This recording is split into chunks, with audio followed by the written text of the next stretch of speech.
안녕하세요. 역사의 지혜와 신앙의 깊이를 탐구하는 시간입니다. 오늘 우리는 초대교회의 역사 속에서 가장 강렬하고도 비극적인 한 장면으로 들어가 보려 합니다. 바로 믿음과 성령이 충만했던 인물 스데반의 마지막 설교입니다. 그는 목숨이 위태로운 재판정에서 자신을 변호하는 대신 이스라엘의 기나긴 역사를 꿰뚫는 하나의 거대한 질문을 던졌습니다. 그 질문은 오늘 이 시대를 살아가는 우리 모두에게도 동일하게 다가옵니다. 본격적인 이야기에 앞서 잠시 여러분의 마음을 모아주시면 감사하겠습니다. 이 말씀이 여러분의 마음에 깊은 울림을 준다면 이 은혜의 씨앗을 주변에도 널리 퍼뜨려 주십시오.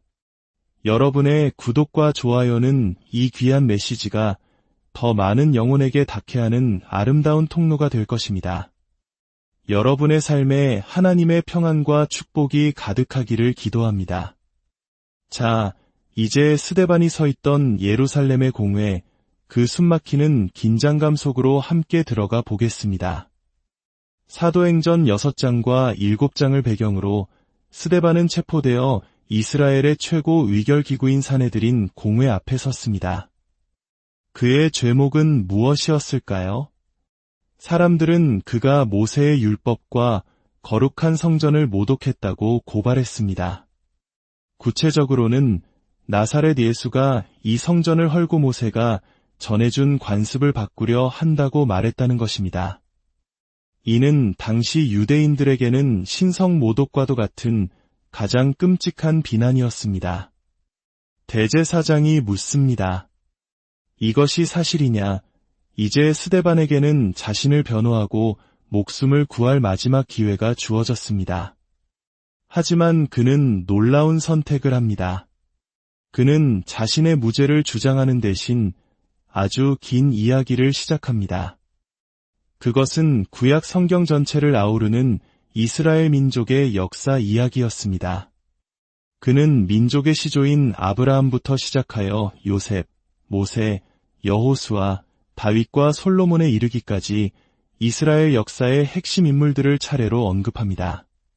그리고 마침내 그를 죽음으로 몰고 간 바로 그 쟁점, 성전 이야기로 마무리합니다.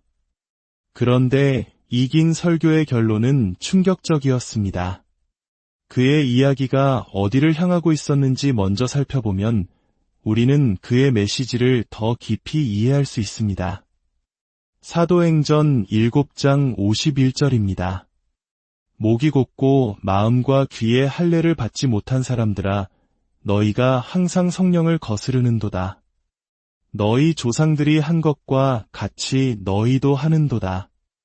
너희 조상들이 핍박하지 아니한 선지자가 누구였느냐? 의인이 오시리라 예고한 자들을 그들이 죽였고 이제 너희는 그 의인을 잡아준 자여 살인한 자가 되나니 너희는 천사가 전한 율법을 받고도 지키지 아니하였도다. 이것이 과연 자신을 변호하는 사람의 말일까요? 스데반의 변론은 사실상 강력한 기소였습니다. 그는 이렇게 말하고 있는 것입니다. 성령을 거역하는 자는 내가 아니다. 모세를 거역하는 자는 내가 아니다. 선지자를 죽이는 자는 내가 아니다. 마음이 굳고 목이 뻣뻣한 자는 바로 당신들이다. 회개해야 할 사람은 바로 당신들이다. 결국 이 말에 격분한 사람들은 그를 돌로 쳐 죽였습니다. 오늘 우리는 스데반의 이 마지막 메시지 속에서 두 가지의 중요한 교훈을 발견하게 됩니다.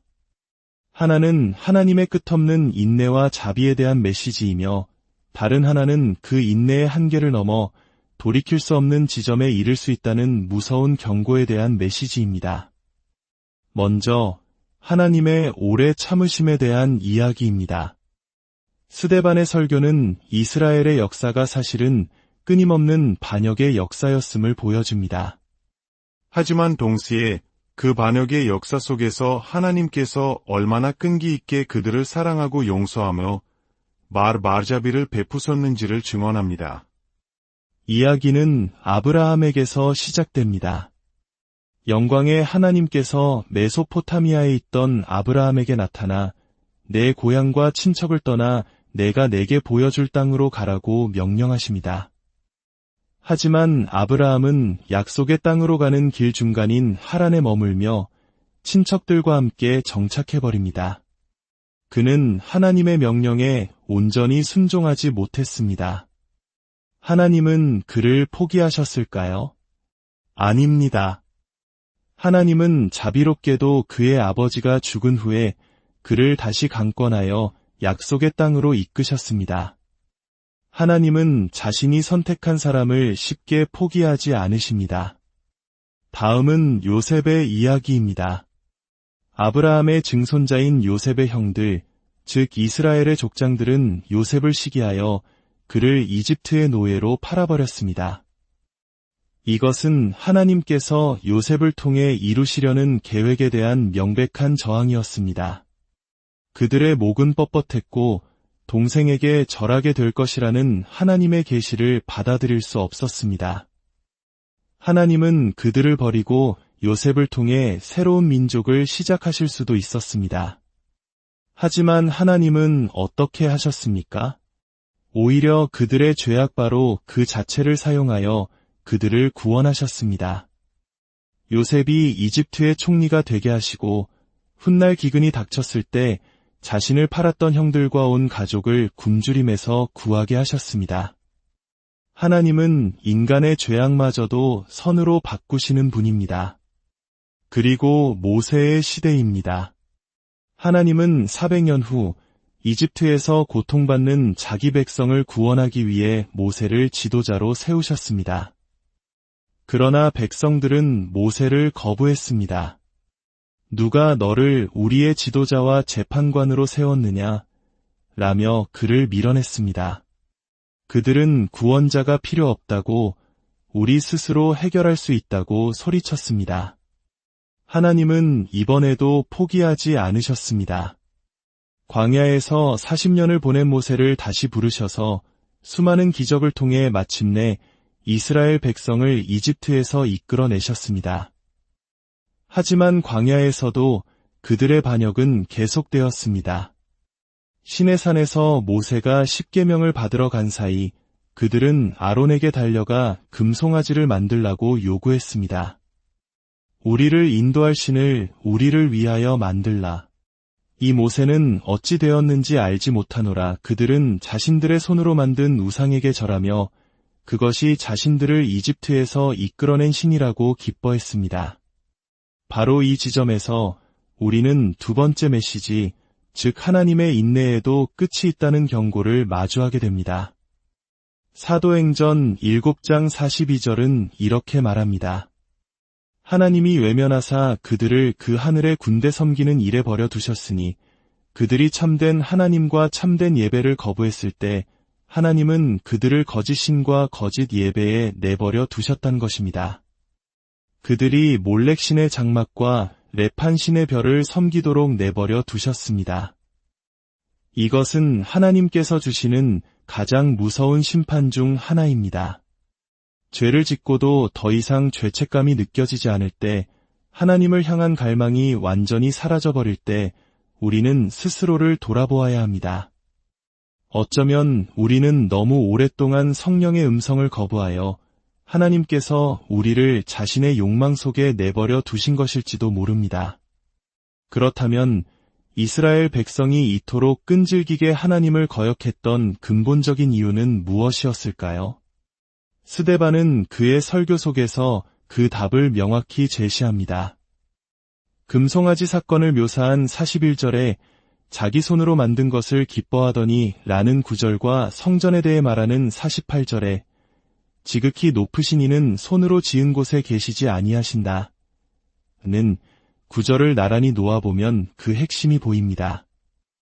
그들의 근본적인 죄는 바로 자기 손으로 만든 것에서 만족과 기쁨과 가치를 찾으려 한 것입니다. 그들은 자신들의 힘, 공로, 도덕성, 열심을 드러낼 수 있는 종교를 원했습니다. 그들은 너무나 자유롭고 위대하며 주권적이어서 모든 선한 일의 공로를 오직 하나님 자신에게만 돌리게 하는 그런 신을 경배할 준비가 되어 있지 않았습니다. 그들의 목은 새처럼 뻣뻣해서 그런 하나님 앞에서는 결코 무릎 꿇으려 하지 않았습니다. 결국 그들의 예배는 하나님을 향한 예배의 이름으로 행해지는 교묘한 자기 숭배였습니다. 예루살렘 성전마저도 많은 이들에게는 하나님을 만나는 거룩한 장소가 아니라 자신들의 위대한 업적을 상징하는 기념물이 되어버렸습니다. 예수님께서 내가 이 성전을 헐고 사흘 만에 다시 세우리라고 말씀하셨을 때 그 의미는 바로 이런 종교를 무너뜨리시겠다는 것이었습니다. 하나님 안에서가 아니라 자기 손의 작품과 자기 마음의 성취 속에서 기쁨을 찾는 그릇된 신앙을 끝내시겠다는 선언이었습니다. 믿음과 성령이 충만했던 스데반은 이 모든 것을 환한 대낮처럼 꿰뚫어 보았습니다. 믿음은 자신에게서 눈을 돌려 하나님을 신뢰하는 것이며 성령의 인도하심을 받는다는 것은 내 힘으로는 할 수 없으니 오직 주님만이 필요합니다라고 고백하는 것이기 때문입니다. 오늘 하나님께서는 이 메시지를 통해 우리에게 두 가지 음성을 들려주시길 원하십니다. 첫째, 하나님은 노하기를 더디하시며 인자와 진실이 풍성한 분이심을 기억하라는 것입니다. 그분은 수천대에 이르기까지 한결같은 사랑을 베푸시며 죄악과 허물을 용서하시는 분입니다.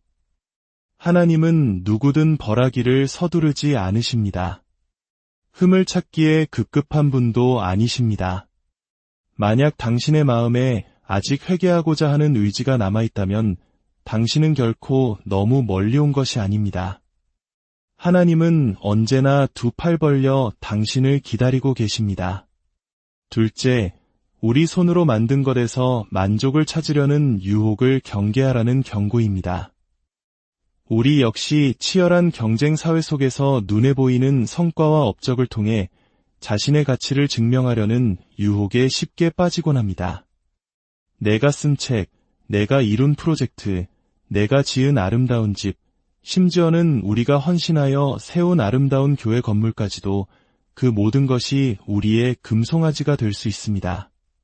그것이 하나님을 만나고 그분께 영광을 돌리는 광야의 성막이 될 것인가, 아니면 우리의 업적을 자랑하며 스스로를 숭배하는 금송아지가 될 것인가 하는 선택은 우리에게 달려 있습니다.